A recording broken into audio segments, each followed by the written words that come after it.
Hello 3S, welcome back, and we are now going to read chapter 19, Coffee Surprise, from The Boy Who Grew Dragons.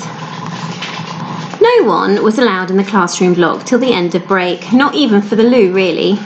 But my pleading and doing some pretty manic jiggling up and down, I managed to convince Mrs. Olive, who was on playground duty, to let me in. As soon as I was inside, I darted into the nearest classroom and fished out the fidgeting dragon. Once in the open, he calmed down and perched happily on my hands.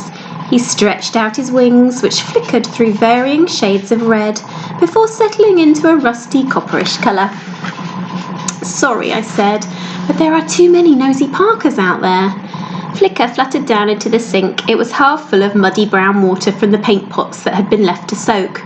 "Don't drink that," I blurted, seeing him lowering his head.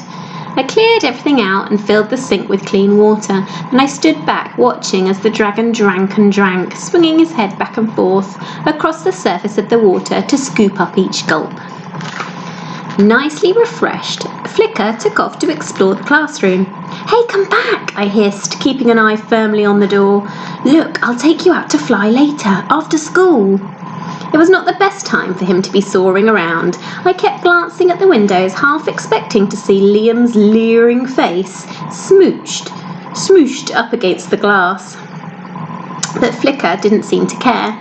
He was swooping and diving and turning somersaults above my head in a crazy display, like he'd just invented flying or something.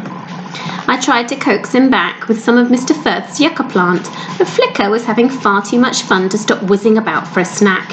He dive-bombed down to Mr. Firth's desk, and with a gasp of horror, I saw that as he passed over it, he gave a little shudder.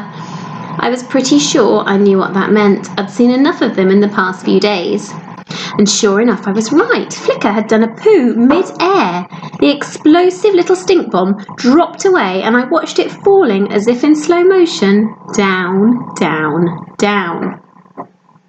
With an even bigger gasp, I saw the slimy mess arc gracefully through the air towards the desk at the front of the classroom, and with a dull plop, the deadly dragon dropped slap bang into Mr. Firth's coffee cup. "What are you doing?" hissed a voice behind me. I spun round and saw Ted's head peering round the door. "Mr. Firth will kill you if he catches you in here. Come on, it's nearly time to line up for the bell. Let's go."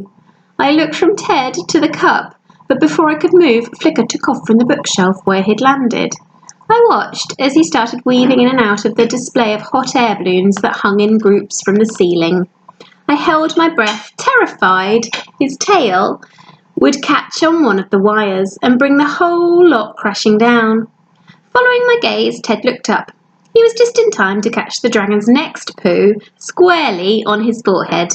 The stinky green mess, which was particularly runny, dribbled down his nose, but Ted barely noticed. He stood open-mouthed, staring in bug-eyed wonder at the little ruby shape flitting above him. There's a lovely picture there. Can you see that? "Ted, meet Flicker," I said, grinning. For once, Ted didn't say anything.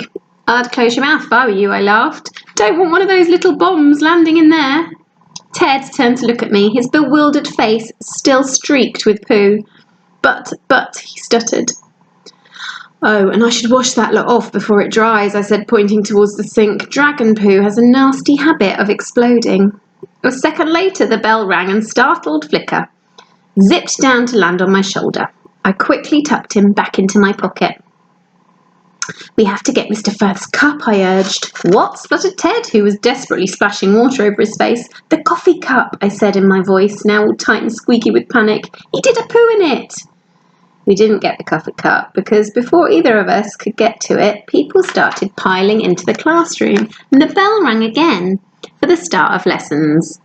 "What are we going to do now?" I whispered as we raced through the doorway.